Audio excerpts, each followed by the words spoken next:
Reverend Barry Holmes of Central United Methodist Church to give us invocations. Let's pray. Almighty God, as we begin this meeting this evening, we ask your divine guidance upon us. And Lord, that whatever decisions might be made, whatever deliberations, it might be done in accordance with your will. We know, dear God, that the potholes are always deeper in my driveway. But Lord, help us as individuals to look at the city as a whole and the enormous problems and enormous financial stresses that are upon it. Lord, bless them, bless this council, and guide us in the name of Jesus. Amen. Thank you, Reverend. Please join me in the Pledge of Allegiance and the Texas flag. I pledge allegiance to the flag of the United States of America and to the republic for which it stands, one nation, under God, indivisible, with liberty and justice for all. On the Texas flag, I pledge allegiance to thee, Texas, one state under God, one and indivisible.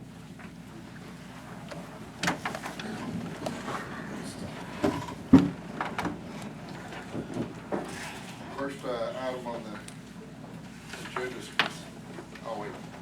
We have one. Yes, we did. We have one signed up. Yes. I guess I missed it. Patrick Adams.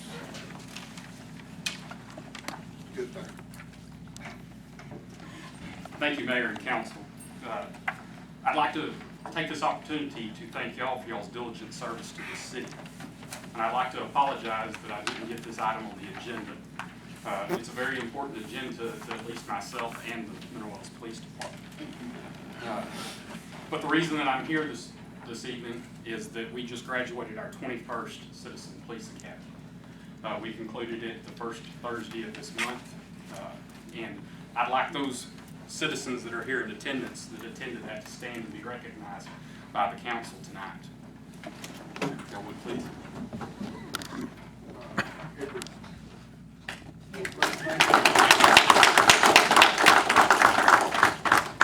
Places council, you want to hand those people their...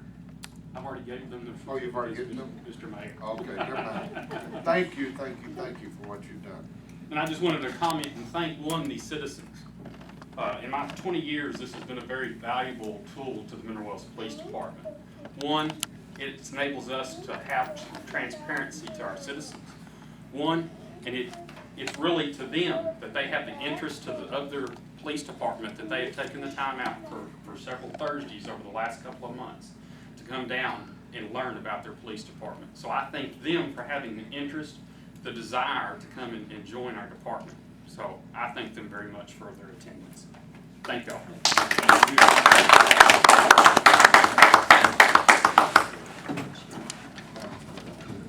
Item number 1 is consent agenda.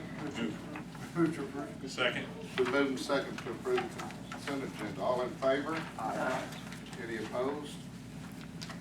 Any abstentions? 6-0.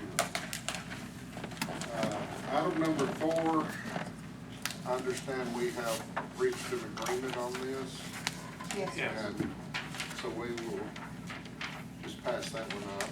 And now we'll go to item 5 on page 13. It's consider resolution authorizing the submission of a Defense Economic Adjustment Assistance Grant application to the Texas Military Preparedness Commission.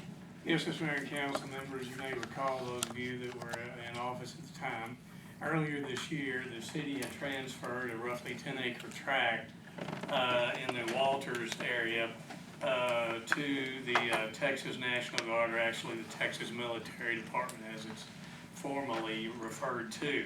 This is some property that we had previously had deeded to the city from the Texas Department of Criminal Justice. It was property that they had anticipated using at some point but never did. And CCA at that time, Corrections Corporation of America, had an interest in the property because the property was just immediately to the north of their facility. And they were looking at that as an expansion location over time. Obviously, as they have since closed their facility, that was not going to occur.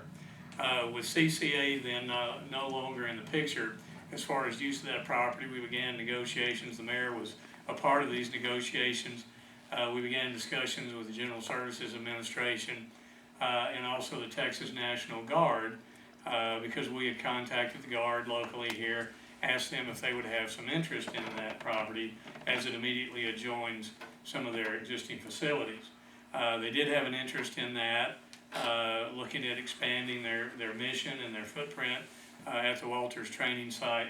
So we began about an 18-month process of getting that property in the hands of the National Guard.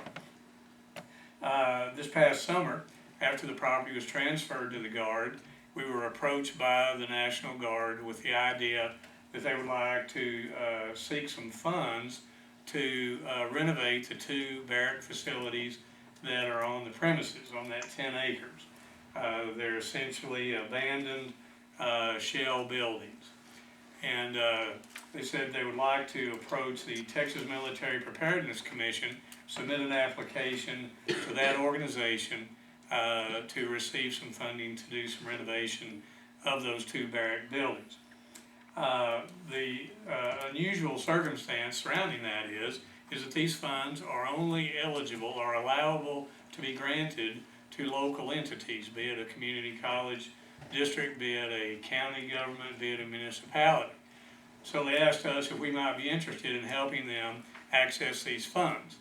And so our response to that was certainly, you know, Fort Walters has done a great thing here in this community. About 30,000 soldiers each year come through that facility. It kind of operates. Most people don't even realize it's there, but it is very actively used, and we've supported that mission there quite a bit, allowing the Guard to use the activity center when necessary. Of course, the gym is available to the troops all the time as well. So this would go hand in glove with what we have done to try to support their effort here in Mineral Wells over the last several years. So the net effect of it is, we in principle agree that the city would be willing to be the conduit for these funds, to be the applicant for the funds, but we did not have the personnel, we did not have any funds to really put toward this project. And the agreement, kind of a handshake agreement that everyone entered into is that we would be the granting agency or the grantee, and then we would look to the National Guard to actually be our agent, if you will, to implement the project. We would essentially be the conduit for the funds, and they would be our agent to accomplish the project.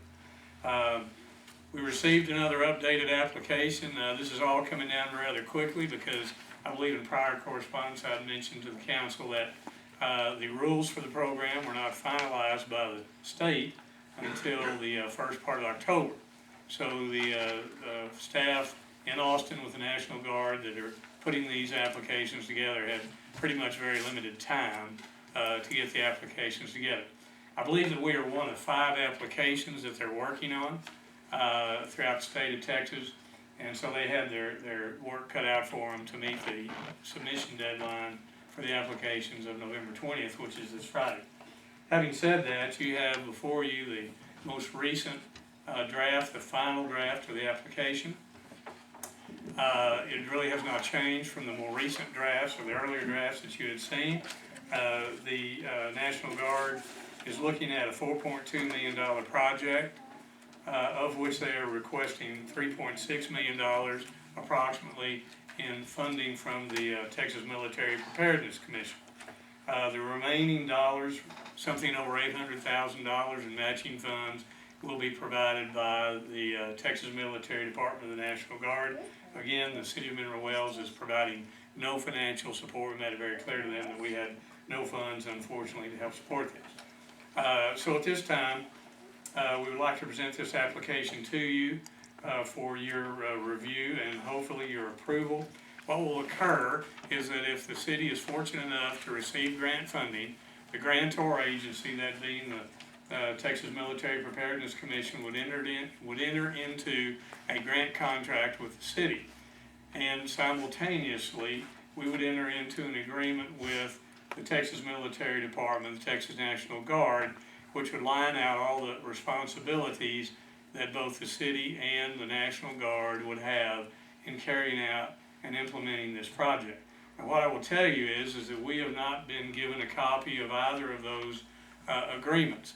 So the possibility exists that we could be awarded funding and potentially not be able to follow through with the project if we ultimately cannot negotiate favorable terms, either with the grantor agency or with the Texas Military Department, the National Guard.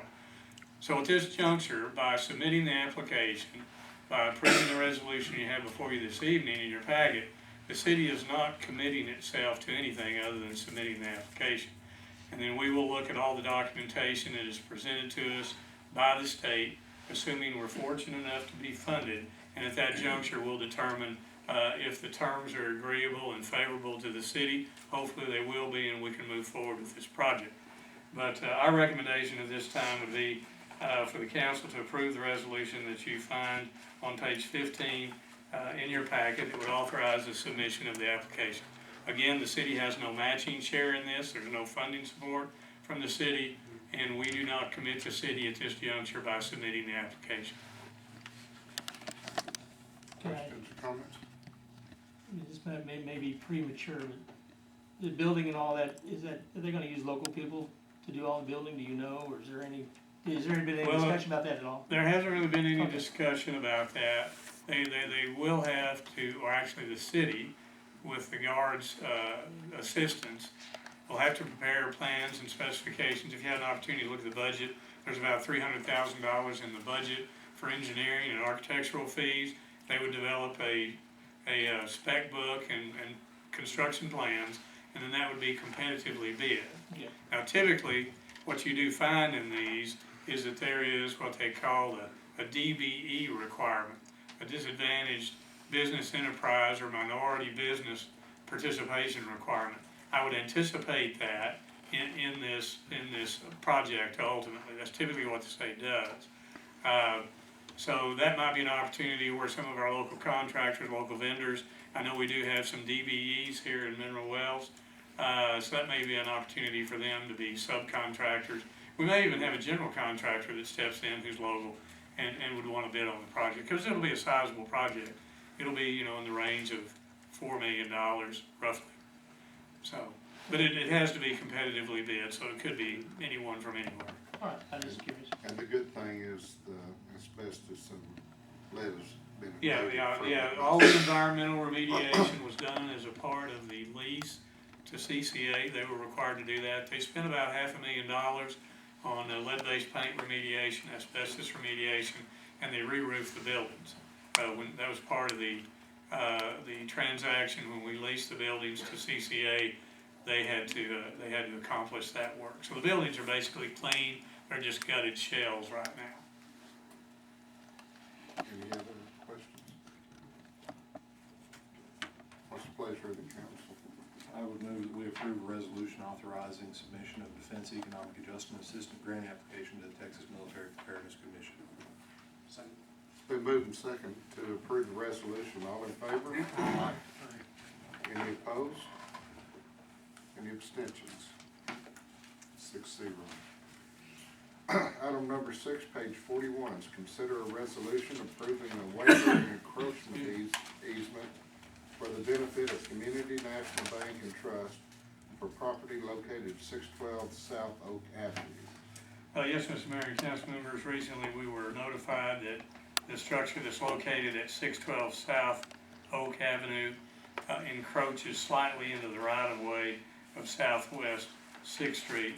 If you were to look at the last page in your package, you'll see a survey that was completed for this property that does show a minor encroachment that's actually into what is defined here as the asphalt parking in this particular building. This is the old A&D glass building that was foreclosed upon, as I understand it, by Community National Bank and Trust. They apparently have a buyer who's interested in purchasing the property, but this encroachment, essentially as they were running title, they discovered this, and obviously this is an exception to the title. So in order to sell the property, we've been requested by the bank to take care of this issue. The way that we can take care of that issue, and we've done so in the past in similar situations, is to prepare and approve a waiver and encroachment easement, which you will find in your packet on page 43. The net effect of the easement is that the city recognizes that the encroachment exists. It allows the encroachment to continue until such time as the building is renovated or demolished and the encroachment no longer exists. We don't have any real difficulty with entering into this agreement because Southwest 6th Street is a dead-end thoroughfare. It dead ends in Southwest 3rd Avenue, so it's not a major thoroughfare. It carries very little traffic. As you look on the survey as well, you'll see that we have adequate right-of-way. Were we wanting at some time, which is highly doubtful, to widen the street, but we do have adequate right-of-way that's not impaired by the encroachment to widen the street were we at some point wanting to do that again, which is very unlikely given the circumstances. Also, no utilities are impacted by the encroachment. So really there's no impact to the city by executing this agreement, and this does clean up the title so that the property can be sold and financed by the bank. So given those circumstances, we would recommend that the council approve the resolution on page 42 that authorizes the execution and approval of this waiver and encroachment easement. Questions, comments? What's the pleasure of the council? Move to approve resolution. Second. Been moved and second to approve the resolution. All in favor? Aye. Any opposed? Any abstentions? 6-0. Item number 7. Adjourn.